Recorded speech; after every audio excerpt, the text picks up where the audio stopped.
let's do some accounting, let's do some accounting. I am an accountant, let's do some accounting. Hello and welcome to my channel Commerce with Seema Children. So today the chapter we have taken for making this video is based upon death of partner chapter. Though this chapter sounds to be very easy, but there are certain things which you have to take care of. कौन-कौन सी चीजें हैं वो यहाँ पर मैंने इस question के through वही एक्सप्लेन करने की आपको कोशिश करी है. Now this question is a long question. And considering because this question has been already asked long back in the year 2012, and there is a reason why I took this question for you, because I want you to discuss and understand everything related to death of partner. Right अब death में simple से questions जो आ सकते हैं वो तो आपको पता है ही, फिर भी मैं आपको वो भी बता दूंगी. लेकिन अगर एक फुल फ्लेज क्वेश्चन आता है तो वो किस टाइप का क्वेश्चन होगा, यहाँ हमने उसको लेने की कोशिश करी है और मैंने वही आपको एक्सप्लेन किया है. Right so without wasting any time further I would like to take your attention towards this question. Right The question says G, E and F are partners in a firm sharing profits in the ratio of 7:2:1. But the first thing to focus upon the question is the profit sharing ratio, which is 7:2:1 in this question. The balance sheet of the firm as on 31st March 2011 was as follows. 2011 की balance sheet है ये. ये question क्यों इतना पुराना मैंने लिया है? Because there are certain reasons. I'll explain you once we do the solution of this question. Creditors 14,000. Loan from E. Firm की liability है ये 30,000. General reserve 20,000 and capital accounts of G, E and F are 70,000, 20,000, 10,000, making a total of total liabilities 1,64,000. If you see the asset side, you can see goodwill 40,000, land and building 60,000, machinery 40,000, stock 7,000, debtors 12,000 and cash 5,000. The total comes to 1,64,000. Okay. Now what are the terms and conditions? If you can see, who died? E died out of G, E and F. E died on 24th August. E dies on 24th August. अब बेटा retirement तो है नहीं जो plan करी है partner ने. It's death and death can happen on any day. Now if death takes place on any day तो हम उसको कैसे अब कैलकुलेट करें? हमारा काम तो कैलकुलेशन है. सो कैलकुलेशन करते वक्त हमें डेट को बहुत केयरफुली ध्यान में रखना है क्योंकि everything depends upon the calculation of this date. Okay. Partnership deed provides for the settlement of claims on the death of a partner in addition to his capital as under. The terms and conditions are, apart from the capital, what he is going to get is the share of profit of deceased partner to be computed. The share of profit of deceased partner to be computed up to the death date on the basis of average profits of the past 3 years, which was 80,000. Profit कैसे calculate करेंगे? On the basis of average profit of the past 3 years, which was 80,000 up to date of death, up to 24th August. Okay? ये हो गया point of profit जो apart from capital आपको अपने partner को देना है. ठीक है? His share of profit or loss in revaluation of assets and reassessment of liabilities, which were as follows. Land and building 94,000. Land and building, if you see from the question, land and building is 60,000. Okay, which has increased to 94,000. Machinery similarly 40,000 था, अब 38,000 हो गई है. Stock 5,000. Stock at 5,000. Stock है आपका question में 7,000. That means decrease by 3,000. ये तो सब कुछ बहुत पुराना है जो आप पूरी पार्टनरशिप में करते आए हैं, सीखते आए हैं, तो यहाँ कोई प्रॉब्लम नहीं है. A provision of 2.5% was to be created on debtors for doubtful debts. अगर तुम देखो यहाँ पर तुम्हारे डेटर्स गुड डेटर्स हैं. Good debtors worth ₹12,000 with no provision. But अब हमें प्रोविजन बनाना है 2.5% का and it was to be created on the debtors for doubtful debts. The net amount payable to E's executors was transferred to his loan account to be paid later on. इस वक्त हम payment नहीं कर रहे हैं, हम total amount को loan account में सिर्फ ट्रांसफर करेंगे. Okay, from the chapter of my videos which are there from the chapter retirement of partner में मैंने कितने टाइप ऑफ लोन अकाउंट की कैलकुलेशंस डिफर कर सकती हैं वो सब आपको बताया है. मैं प्लेलिस्ट में डाल दूंगी. If you want to see the loan account you can see from there. Okay, लेकिन इस क्वेश्चन में लोन अकाउंट नहीं खुलेगा. इस क्वेश्चन में सिर्फ अमाउंट ऑफ एग्जीक्यूटर ट्रांसफर हो रहा है लोन अकाउंट में. उसके बाद लोन अकाउंट में पेमेंट के लिए हमें कोई क्राइटेरिया नहीं दिया है. We will just transfer the amount and close it. Okay, because the question says it is to be paid later on. So based upon these conditions, what do you need to do? आपको करना क्या है? आपको बनाना है revaluation account, partners capital account, is executors account and balance sheet. बहुत carefully बेटा death के question में आपको गो थ्रू करना पड़ेगा that what all are you expected to make, because your marks are going to be depending upon that. आपको marks तो उसी के मिलेंगे. आप बहुत कुछ कर दोगे उसका कोई फायदा नहीं है. क्वेश्चन क्या मांग रहा है उसको ध्यान से देखो. यहाँ पर आपको रिवैल्यूएशन अकाउंट भी बनाना है, पार्टनर्स कैपिटल अकाउंट भी बनाना है, ईज एग्जीक्यूटर्स अकाउंट भी बनाना है और फिर बैलेंस शीट भी बनानी है. नॉर्मली डेथ के क्वेश्चन में ऐसा नहीं आते हैं, सिंपल आता है, छोटा आता है. लेकिन आप देख सकते हो ये क्वेश्चन यहाँ CBSE 2012 में आ चुका है ना. तो प्रैक्टिस तो हर टाइप ऑफ क्वेश्चन की करनी पड़ेगी. अगर यही 6 मार्क में आ गया तो क्या करोगे? सिंपल सा क्वेश्चन है, हम इसको कर लेंगे. ठीक है, डेट को बहुत ध्यान देना है, 24th August 2011. I hope you have taken the screenshot of the question because now I will be moving on to the solution. Okay? तो हम solution पर आते हैं. Right? Solution पर आने से पहले इसका working note देखना होगा. Okay? Working note is in front of you. You can see very well. Is share of profit up to 24th August. 24th August को आपका पार्टनर 24th अगस्त को आपका पार्टनर की डेथ हो गई है ई की. तो हमें डेज कैलकुलेट करने हैं क्योंकि ये तो मिड ऑफ द मंथ हो गया है.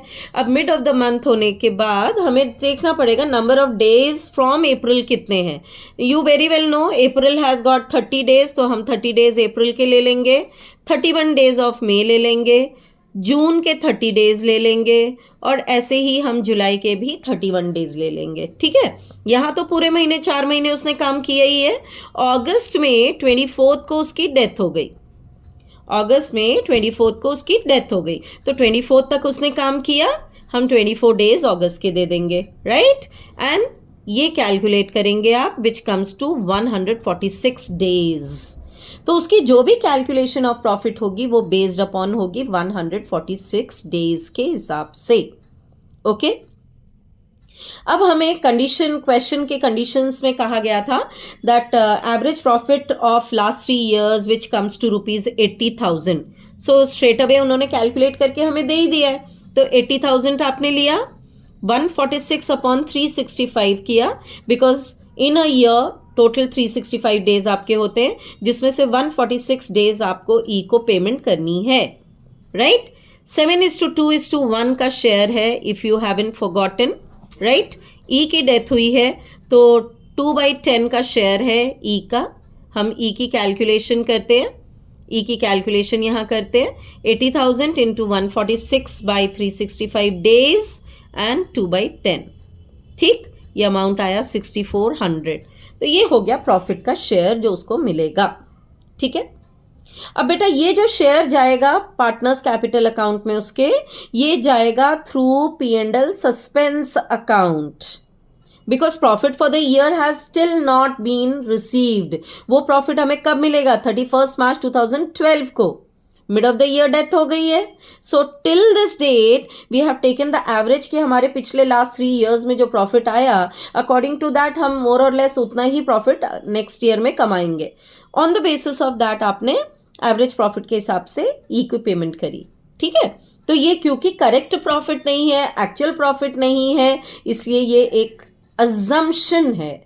अजम्पशन बेस्ड अकाउंटिंग कर रहे हैं आप because of death of partner, तो ये P&L सस्पेंस अकाउंट में जाएगा. Okay, now we come to the further solution. यहां आप आते हैं लैंड एंड बिल्डिंग. मैंने जैसे आपको बताया amount is increasing to 34,000. Machinery is decreasing by 2,000. Provision for doubtful debts 2.5% आप कैलकुलेट करते हैं. डेटर्स कितने थे? डेटर्स थे 12,000 के. सो 12,000 का 2.5% आपने निकाला, which comes to 300. Alright, stock is reducing by 2,000 क्योंकि स्टॉक को 5,000 की वैल्यू पे मेंटेन करना है. It is to be valued at 5,000 लिखा था फ्रॉम 7,000. सो 2,000 से डिक्रीज हुआ. आप क्लोज करते हैं अकाउंट को. So you get the profit of 29,700 which you distribute in the ratio of 7:2:1 among your partners. और प्रॉफिट आया 20,790, 5,940 and 2,970. Okay, so revaluation account यहाँ हमने क्लोज कर दिया. All right. Now we come to partners capital account. Partners capital account में 70,000, 20,000, 10,000 ये हमें Capitals मिल गई. अपने क्वेश्चन में से 70,000, 20,000, 10,000 की कैपिटल्स मिल गई. रिजर्व मेरे पास गिवन है 20,000 का, जिसको हमने ओल्ड रेशियो में डिस्ट्रीब्यूट किया. 7:2:1 में ये अमाउंट डिस्ट्रीब्यूट हो गया among all the 3 partners. Revaluation account का प्रॉफिट आप यहाँ से ट्रांसफर कर लेते हैं. P&L सस्पेंस में आप अमाउंट पे कर रहे हैं E को खाली. सिर्फ E की कैलकुलेशन हमने की है because of death of him. Okay, E की डेथ हो गई है इस वजह से. और लाइबिलिटीज में आपने देखा था उसने लोन दिया हुआ है फर्म को. So that loan also amount will be transfer to his capital account now because अब तो पेमेंट आपको पूरी उसकी करनी पड़ेगी और वो तो लाइबिलिटी है, तो वो सेटल करते हैं आप. So you pay him 30,000. Alright, goodwill is also given in the question in the asset side, तो वो ऑलरेडी एग्जिस्टिंग गुडविल है. एग्जिस्टिंग गुडविल हम चेंजेस इन PSR चैप्टर से कर रहे हैं कि if goodwill is shown in the books of accounts you have to write it off in old ratio among old partners. तो आप ओल्ड रेशियो में राइट ऑफ कर देते हैं. ऑलराइट, अब हम क्वेश्चन क्लोज करेंगे. क्वेश्चन क्लोज करते वक्त आपके पास बैलेंसिंग जो टोटल आ रही है वो आ रहा है 1,04,790, 66,340, 14,970. ओके, जब आपने यहाँ माइनस किया तो E को तो एग्जीक्यूटर्स अकाउंट में ट्रांसफर करेंगे. कोई बैलेंस CD नहीं होगी बिकॉज पार्टनर हैज डाइड. तो उसका शेयर किसके पास जाएगा? E's executor. ओके, E के एग्जीक्यूटर के पास आप ट्रांसफर करेंगे. How much? 66,340 minus 8,000 you get 58,340. So this amount is transfer to E's executors account. Similarly G का बैलेंसिंग फिगर निकालेंगे. 1,04,790 minus 28,000 you get 76,790 and 14,970 minus 4,000 10,790. Alright, आप क्लोज करते हैं अपने कैपिटल अकाउंट को और ये G एंड F का अमाउंट चला गया आपके पास कहाँ? बैलेंस CD में. ऑलराइट, क्योंकि ये तो फर्म कंटिन्यू करेंगे ना बिजनेस अपना, तो उनकी न्यू बैलेंस शीट में आ जाएगा. E's executors account is third thing which question has asked you to make. तो आप ये बनाते हैं, कुछ नहीं करना है, सिंपल है. यहाँ जर्नल एंट्री देखो कैसे बन रही है. E's capital account debit to E's executors account. तो E's एग्जीक्यूटर्स अकाउंट में by E's capital opening balance आ गया 58,340. And question told you that it will be transferred to executor's loan account till the time it is paid. तो अभी तो कोई payment हो नहीं रही है, तो इस अमाउंट को ट्रांसफर कर दिया जा रहा है E's एग्जीक्यूटर्स लोन अकाउंट में. ओके, फर्म ने इस अमाउंट को लोन पे कर दिया. सो 58,340 आप लोन में ट्रांसफर कर देते हैं. ये अब फर्म की लाइबिलिटी हो गई. Alright, new balance sheet of reconstituted firm. Capitals of G and F यहाँ पर लेंगे.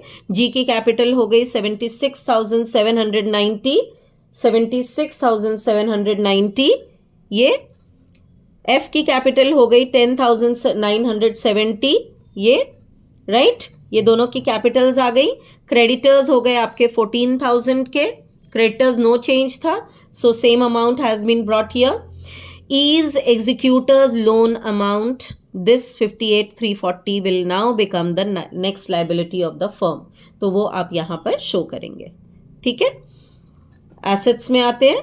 Land and building. Land and building की वैल्यू अप्रिशिएट हो गई, अब 94,000 हो गई. पहले जो वैल्यू थी 60,000 की, अब 94,000 हो गई, 34 बढ़ गए थे. मशीनरी हैज़ डिक्रीज्ड, 40,000 था 38,000 हो गया. स्टॉक 7,000 था, 2,000 माइनस हो गए, 5,000 हो गया. डेटर्स 12,000 के थे जिसमें 2.5% प्रोविजन बना, सो नाउ 300 का प्रोविजन माइनस करते हैं तो 11,700 ये आ गया. राइट. कैश 5,000 हो गया. And P&L suspense account, where do we show? Here we show 6,400. ये फर्म के लिए अनडिस्ट्रीब्यूटेड लॉस की तरह आप इसको यहाँ पर शो करेंगे. ऑलराइट. P&L suspense account 6,400. अभी तो फर्म ने प्रॉफिट दे दिया है, एक्चुअल प्रॉफिट्स जब आ जाएंगे तो ये कैंसिल हो जाएगा. Alright. So this way we are going to solve this question. यहाँ पर आपको कैपिटल अकाउंट के एडजस्टमेंट का भी टोटल दिखा दिया है. Total capital of new firm after E's death, adjusted capital of G 70,000 plus 14,000 plus 20,790 minus debit side 28,000 goodwill जो हमने राइट ऑफ करी थी, तो शेयर आया 76,790. सिमिलरली एफ के लिए जब किया 10,000 capital plus 2,000 share of profit and then this is general reserve. ये आ गया माइनस गुडविल, माइनस करेंगे जो एग्जिस्टिंग गुडविल थी डेबिट साइड में, तो अमाउंट आया ये. Total capital of new firm आ गई थी ये. अब इसको 7:1 में डिस्ट्रीब्यूट करेंगे ये पार्टनर्स, टोटल 87,760 को. राइट. और ये हमारी कैपिटल बैलेंसेस यहाँ पे क्लोज होती है. ठीक है. हालांकि इसकी ज़रूरत नहीं है, अगर आप वहाँ से मैनेज कर पाते हैं तो वो बहुत क्लियरली अंडरस्टूड है. कोई भी क्वेश्चन की कोई डाउट नहीं रहेगा, कोई क्वेश्चन नहीं होगा. But still in that case if you get any doubt you can refer to this working note number 2. Alright. So ये क्वेश्चन था जो डेट बेस्ड था, जिसमें 24 अगस्त को आपके पार्टनर की डेथ हुई थी, इसलिए मैंने इस क्वेश्चन को यहाँ पर लिया. और एक फुल फ्लैश क्वेश्चन है जो ऑलरेडी 2012 में पूछा जा चुका है. That means this question has the gravity of being asked, it has already been asked. It's an important question, so you need to know that the question comes and then how do we have to solve, क्योंकि that plays an important role here. Alright. So with this we close this video. In case any question is there, you can put it in the comment section. I'll be more than happy to reply you. Thank you so much. Bye bye.